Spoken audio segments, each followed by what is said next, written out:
warm welcome to everybody here this morning. It's always good to be in the house of the Lord, and it's better when we are all together. Amen.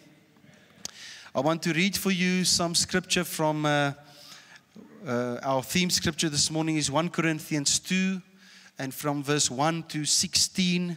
We're not going to read all the verses just for time's sake, but we're going to read quite a few verses there, so you can just follow.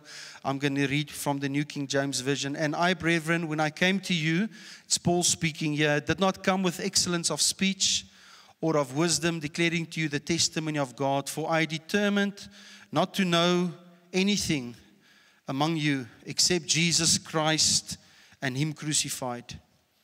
I was with you in weakness, in fear, and in much trembling. And my speech and my preaching were not with persuasive words of human wisdom, but in the demonstration of the Spirit and of the power, that your faith should not be in the wisdom of men, but in the power of God. And verse 7, but we speak the wisdom of God in a mystery, the hidden wisdom which God ordained before the ages for our glory, which none of the rulers of this age knew, for had they known, they would have not crucified the Lord of glory. But as it is written, eye has not seen, nor ear heard, nor have it entered into the heart of man, the things which God has prepared for those who love Him. But God has revealed them to us through His Spirit. For the Spirit searches all things, yes, the deep things of God. Verse 12. Now we have received not the spirit of the world, but the Spirit who is from God, that we might know the things that have been freely given to us by God. Verse 14. But the natural man does not receive the things of the Spirit of God, for they are foolishness to him. Nor can they know them, because they are spiritually discerned. Verse 16. For who has known the mind of the Lord, that He may instruct him? But we have the mind of Christ. Amen. That is our theme scripture this morning. Go and read it from verse 1 to 16. Just go work through it and have a look at it. And I'm just this morning quoting from there and preaching from there. I want to put your attention this morning to verse 9 and verse 10, where Paul is speaking and he's saying, for as it is written, no eye have seen, no ear has heard, or entered the heart of man, that what God has prepared for those that loves Him. Paul is quoting an Old Testament scripture. And he's quoting from Isaiah 64 verse 4. And he's not quoting word for word from Isaiah 64. He's actually paraphrasing from what Isaiah is saying. And if we have a look at Isaiah 64, it says, for since the beginning of the world, men have not heard nor perceived by the ear, nor has the eye seen any God besides you, who acts for the one who waits for Him. So this is what Isaiah was saying back in the days. This is many, many years before Christ. But Isaiah was saying that as from the beginning, God has been up to something. From the beginning, God has been busy planning, and He's been busy doing things, and no eye has seen and no ear has heard, and no one has ever perceived or understood what God has been doing. There's been no one like Him in the heavens. There's been no one like Him on the earth. No one has ever seen a God like this. And Paul is piggybacking, he's jumping on what Isaiah has said, and he says, I want to tell you, no eye has seen, no ear has heard, nor has it entered into the heart of man, that God has prepared for those that loves Him. And then verse 10, but it has been revealed to us through the Holy Spirit. You could have put in the word probably now, it doesn't say it, but this is what Paul is saying. He says, but it has now been revealed to us. Now, when is Paul writing this scripture? Paul is writing the scripture, plus minus, if you go look at what the people are saying, all these Bible study people, they say it's about 25 years. It's the first century after Christ, after His crucifixion and after His resurrection. About 25 years after Christ has been crucified and He's been raised again to life. Paul is writing this and he's saying, No eye has seen, no ear has heard, nor has it entered into the heart. That what God has prepared for those who love Him. But it has now been revealed through the Holy Spirit. And what is He referring to? He's referring to Jesus Christ. That from the beginning, God has been up to something. God has had a plan. He had a purpose. There's something that God has been doing behind the scenes that no one knew about. But in His wisdom, He has prepared for us something amazing. And this is what He's speaking about. He's speaking about the redemption plan of God. The redemption plan of God, that God sent His Son Jesus Christ to redeem us, to wash us clean, to cleanse us from our sin, to purify us, to forgive us, so that we can have a life with Him.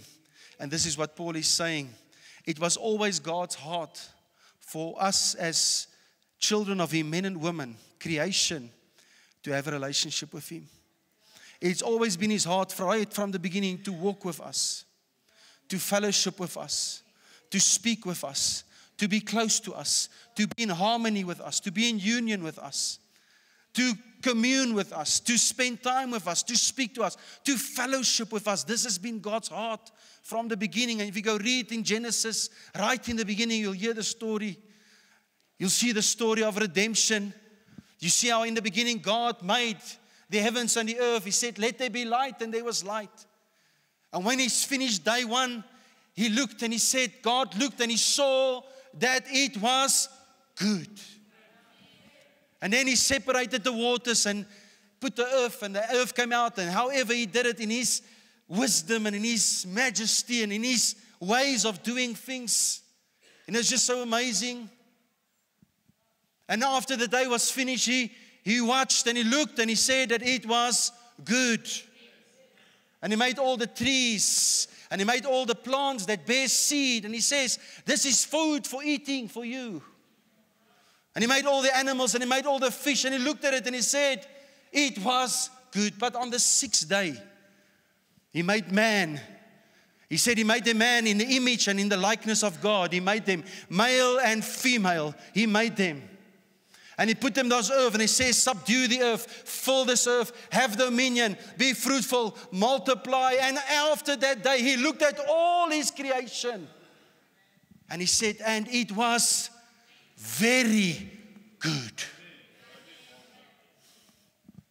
Now, if you've never heard the story of God's redemptive plan, I want to quickly, if you are new to Christ or you have not heard this, I want to tell you quickly what is the story, my version of the story of God's redemptive plan. Right in the beginning, God created Adam and Eve, and He made them to have no sin. And they were living in total harmony and unity with Him. He lived with them, they lived with Him. There was complete harmony. They lived without sin. And His original plan was that He will always fellowship with them, that He will walk with them, that He had a relationship with them. And He placed them in this beautiful garden, and it was carefree. There was no sorrow. There was no pain. There was no troubles. There was no death. There was no issues. He placed them in this garden, this beautiful place, carefree. And He wanted to walk with them, and He wanted to have a relationship with them. And He gave them all the trees to eat from. Gave them all the plants with seed and said, this is food for you. And you can eat anything you want to eat. Listen to the grace that God has given us, that undeserved favor. You can have everything. I've given everything to you to eat from it. And He gave them one condition, except this one. Gave them one commandment.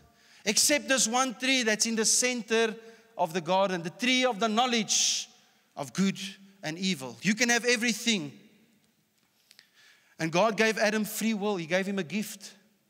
The gift that God gave Adam is He gave him free will. He gave him choice. Because He wanted them to love Him and to walk in a relationship out of love, out of free will, not out of duty, not being forced to do it. And this is the God that we serve. He gives us choice. He gives us free will because He wants us to choose Him. He wants us to, this is why He gave us a gift. He could have made us like robots, but He didn't.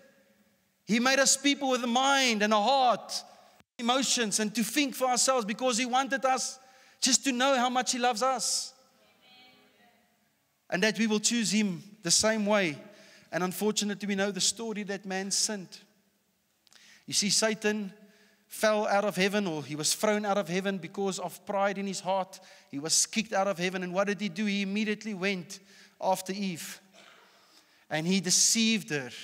He lied to her. And he told her that God is holding out on you. He's holding back on you. That's what he presented to her. And Eve believing the lie. And how many of us today, he's still up to his old tricks. He's got no new tricks. It's the same thing over and over again. He still comes and lies to you and deceives you. And Eve, believing the lie, he said, if you eat of that fruit, of that tree, you will become like God. Your eyes will be open and you will see and you will become like Him. And Eve, believing that lie, being deceived, she took of that fruit and she ate it. And she gave it to Adam. And Adam also ate. Where Adam was supposed to say, Satan, be gone with you. He was supposed to rebuke him and throw him out of the garden. But he also ate, and so Adam sinned. And because of Adam sinning, through his seed, for all future generations, we are born into sin. Because our great-great-great-grandfather, our great ancestor Adam sinned. And because he sinned, we are born into sin. Each and every one of us, we are born into sin. And this is what the Bible says in Romans 3 verse 23. And we have all sinned and fallen short of the glory of God. In the New Testament it says, he who is without sin is called a liar. We have all sinned and fallen short of the glory of God. There is no one righteous, no, not one, but Him. And so we all have this sinful nature in our lives. We have got a sin problem in our lives, a sinful thing. And we cannot save ourselves. We cannot redeem ourselves. We cannot buy ourselves back. And God, knowing this beforehand, by the way, knowing all of this in His infinite wisdom, had already a plan from the beginning in motion. He was already up to something from the beginning to redeem us and to wash us and to purify us, to bring us back to the original plan that He had for us. And His plan was to come to this world, to take on flesh, to become man, to walk among us, to reveal to us the kingdom. And this is why He sent Jesus. Jesus became flesh. And He was among us and He was tempted and He came to give His life. And God sent us His Son, Jesus, so that Jesus would die in the place of sinners. That He would die in our place, that we do not have to die. He came to die in our place. And He came to pay a price for us and to wash us clean with His precious blood, the blood of Jesus. That was enough. The price was high enough. His blood was high enough to buy us back, to purchase our freedom, to set us free. That whoever believes in Him and whoever believes in what He has done on the cross can be saved and enter into His kingdom. And it's about faith. It's not about us doing good things. It's not about us doing good works. It's not about us. We cannot save ourselves. Yes, it's good if you are kind. It's good if you are this. It's great if you do good works. It's great if you help the poor. It's wonderful. But there's only one person that can save us. It's not about doing. It's about knowing. It's about knowing Him. It's about knowing the one that saved you. It's about knowing the one that paid a price for you. And the one that we must know is Jesus Christ. And on the cross, Jesus was nailed to that cross with His arms wide open. And if you just see that picture of His arms wide open, it's such a beautiful image to say that heaven is open. My life is open. It's open for anyone and everyone that chooses to believe in me and that chooses to receive me. This is what it was about for me.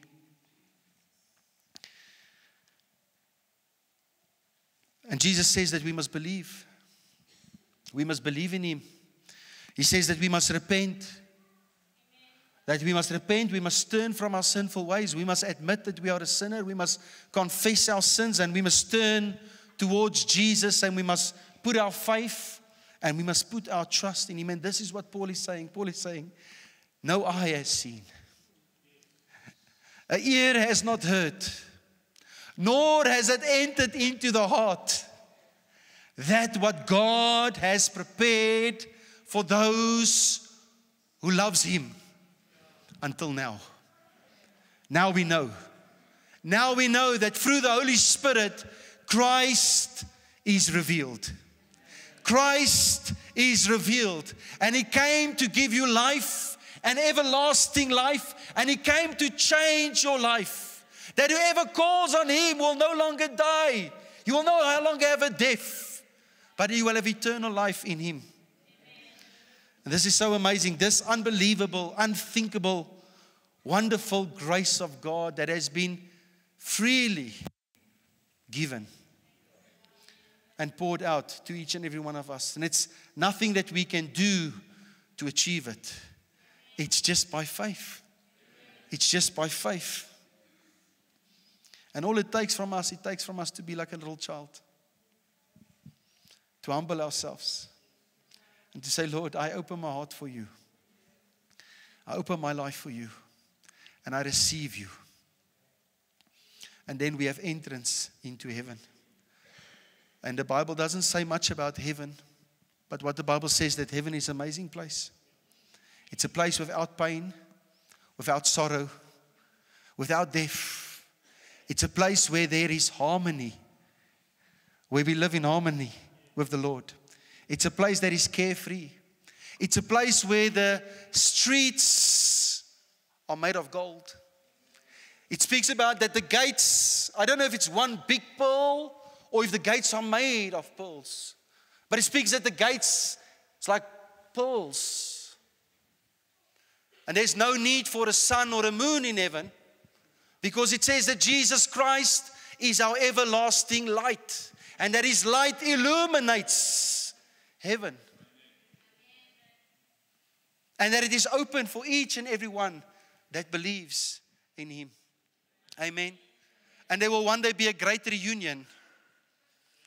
When all of us and those before us, every generation that chose to believe in Him, chose to trust Him, where we will be united and there will be a big celebration in Him. Amen. This is the redemptive plan of God summarized in one verse. A verse that's well known all over the world. John 3 verse 16. For God so loved the world that He gave His only begotten Son, that whoever believes in Him shall not perish but have everlasting life. Amen. Now this is what Paul was speaking. And if we have a look at just Corinthians 2 verse 7. He says the following. But we speak the wisdom of God in a mystery. The hidden wisdom which God ordained before the ages of our glory. In Peter also says the same thing in 1 Peter 1 verse 18. He says, knowing that you were not redeemed with corruptible things like silver or gold from your aimless conduct received by tradition from your fathers, but you were redeemed with the precious blood of Jesus Christ, as of a lamb without blemish and without spot. But this is verse 20 that I just want to have a look at. He indeed was foreordained before the foundation of the world, but was manifest in these last times for you. If you have a look at what Paul is saying and what Peter is saying, they are saying that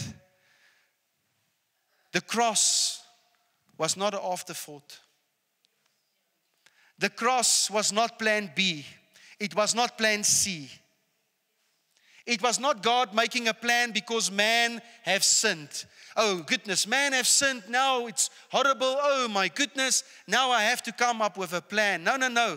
This is saying that this has been God's plan from the beginning. From the beginning, God has been doing a work because He loves you. God has been up to something from the beginning.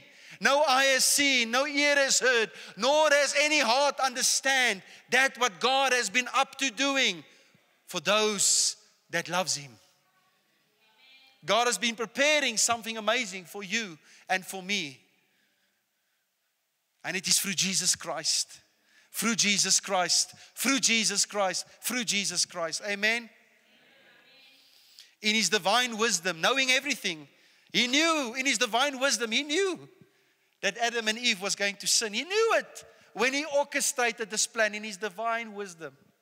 Now, if we read the scripture, what Paul is saying here in verse 14, he says, but the natural man does not receive the things of the Spirit of God, for they are foolishness to him.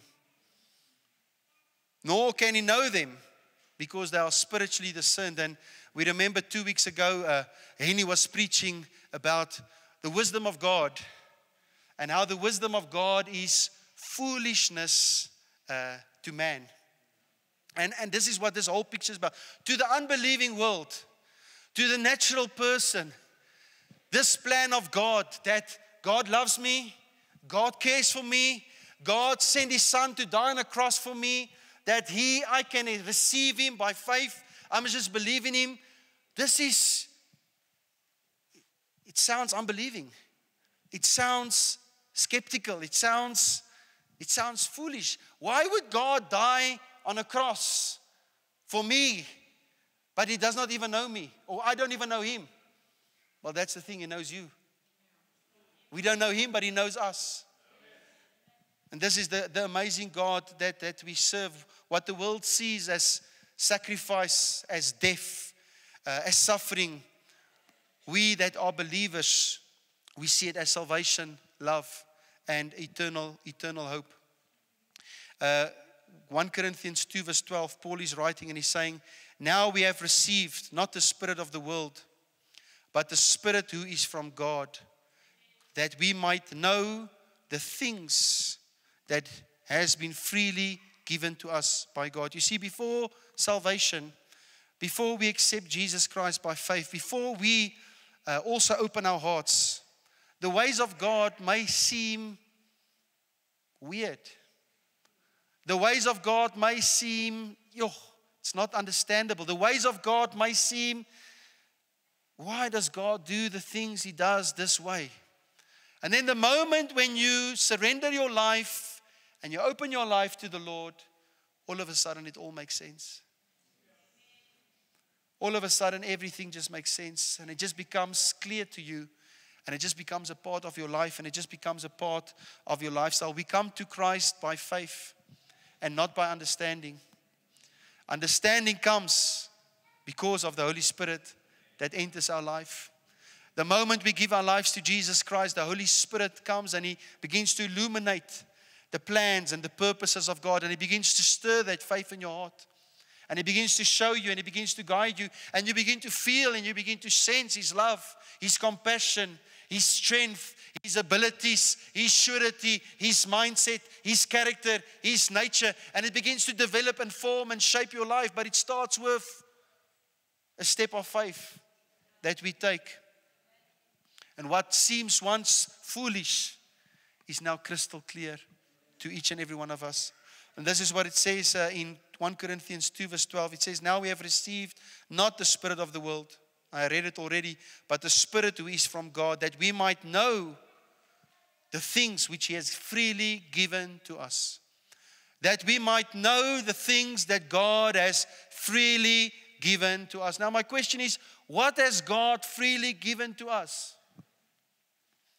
What has God freely given to us? That's my question. And my answer this morning is, well, how much time do you have? How much time do you have? Because we can start just this morning. Just my life this morning. Just me waking up this morning out of my bed. Just the breath in my lungs is from Him. Just me being able to get up, the strength in my bones is from Him. Just me being able to go to make myself a coffee, feed my stomach, the supply is from Him. Just me being able to put on my clothing, it is from Him. Just me driving to the church this morning with my car, it is from Him. that I was protected from my home to here. His protection has been over my life. It is from Him. Me standing here, having breath in my lungs, a mind, ability to speak to you, it is from Him. Me having the privilege to be with family and friends and a congregation that loves Him and serves Him and that loves me also and cares for me and that's there for me and I can be. It is from Him. It's a gift from God. Now, these are all just natural things. This is just this morning. To the world, they can say, but wait a minute. Isn't it me that bought that bed? Isn't it me that bought that car? Isn't it me that worked hard? Isn't it my money?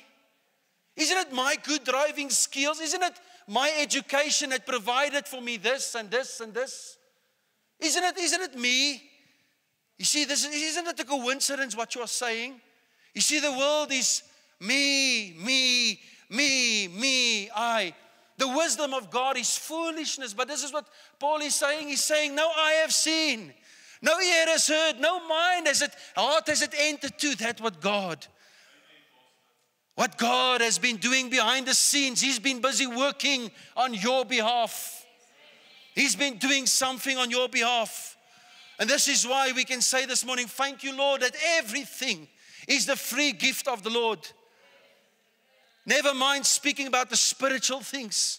His grace over your life. It is His undeserved favor. You did not have to work for it. You did not have to do anything for it. You just had to be there and say, Lord, I believe in you.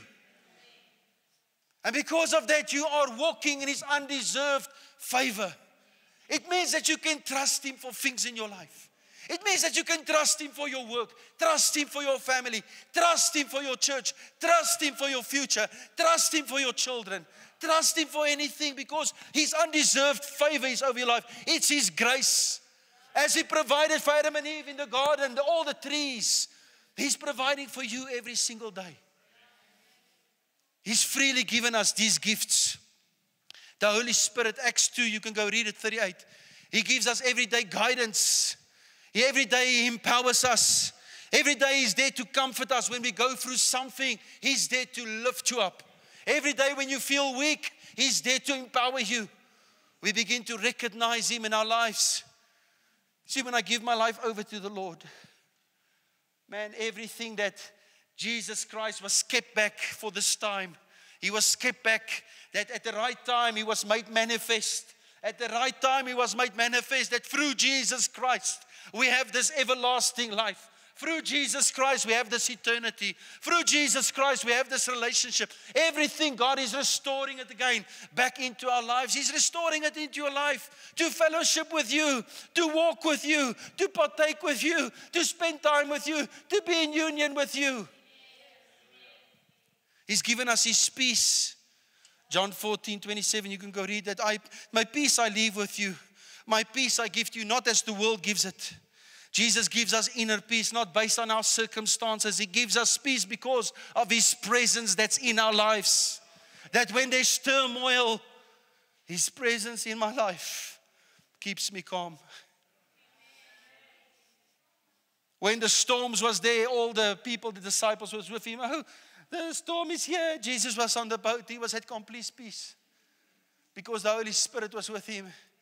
They woke Him up from His sleep. He said, I was sleeping, so nice. Storm, be quiet. Okay, can we carry on with our day? That is what it is. That is what it is. It's the peace of God that surpasses all understanding. He gives us His love. This is how much God showed us His love among us. 1 John 4 verse 9. He sent His only Son to us. Not that we loved God, but that He loved us first.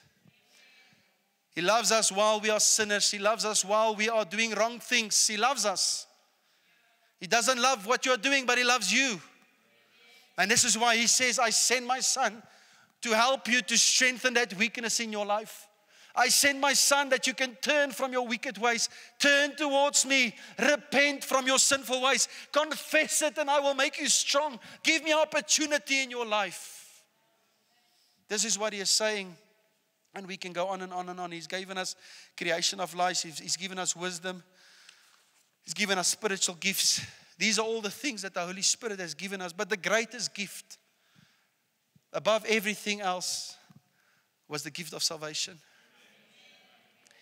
It is to have again a relationship with God through Jesus Christ. And there's 2 scriptures there, Ephesians 2 verse 8 and 9. For by grace you have been saved through faith, not of yourselves. It is the gift of God, not of works, lest anyone should boast. And Romans 6:23, for the wages of sin is death, but the gift of God is eternal life through Jesus Christ. Amen. And this is what the table presents today. We've got communion today, Holy Communion. And this is what this table represents. It represents the big picture. It represents the greatness of God. You know, I'm listening to this preaching yesterday when I'm preparing. I'm going through it, and I'm thinking, why would I not give my life to the Lord? Do I also want to be like Eve that is deceived? How many examples did God give in the Bible? How many opportunities did the Lord give us? How many chances do we still want to have? Why will I not grab hold of God with both hands? Nothing else matters but He matters in my life. Because He's been up to something. Before this earth was formed, He has foreordained Jesus Christ for a time like this.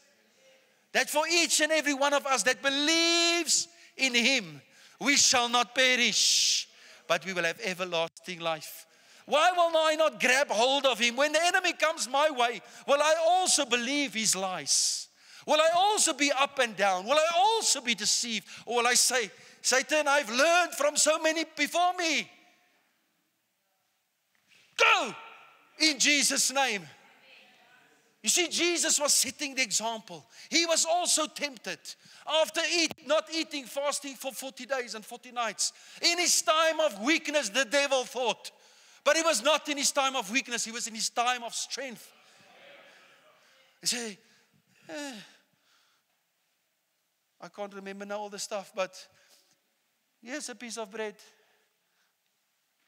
Jesus said, man shall not live by bread alone, but by every word that proceeds from the Father.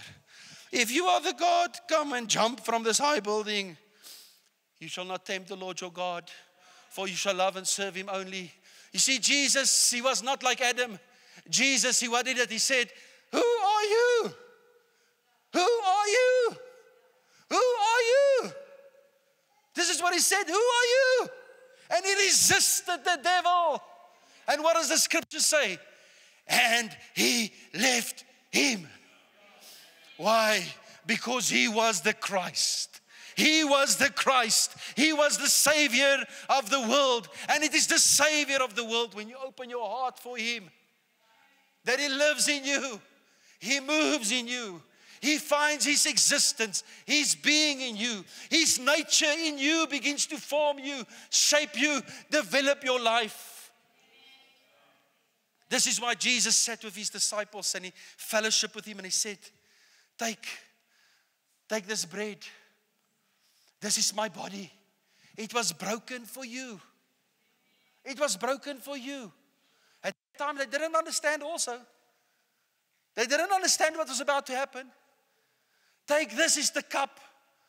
This is the cup of the new wine. It is the new covenant that I'm making. Take it. Take it here.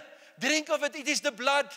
It is my blood that has been poured out for the forgiveness of your sins, the remissions of your sins, to wash you clean, to purify your life. Do it as often as you can in remembrance of me. You know, sometimes we take the bread and we take the wine, and it's a little cup now with some cookie. Doesn't taste very nice. Tastes like nothing. You know, in olden days it's unleavened bread. I don't know how they taste also.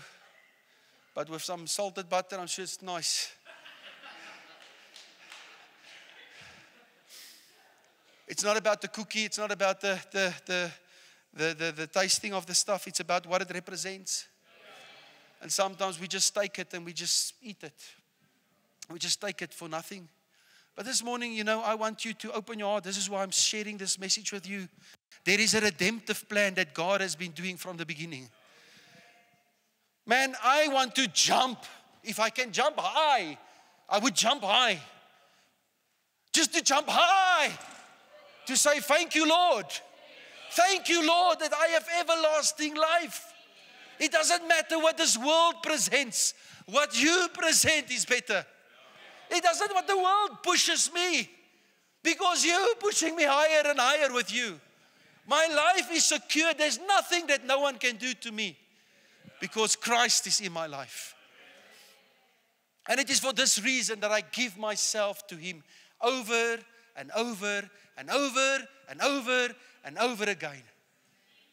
And we have an opportunity before we're going to take the communion. We've got an opportunity to repent.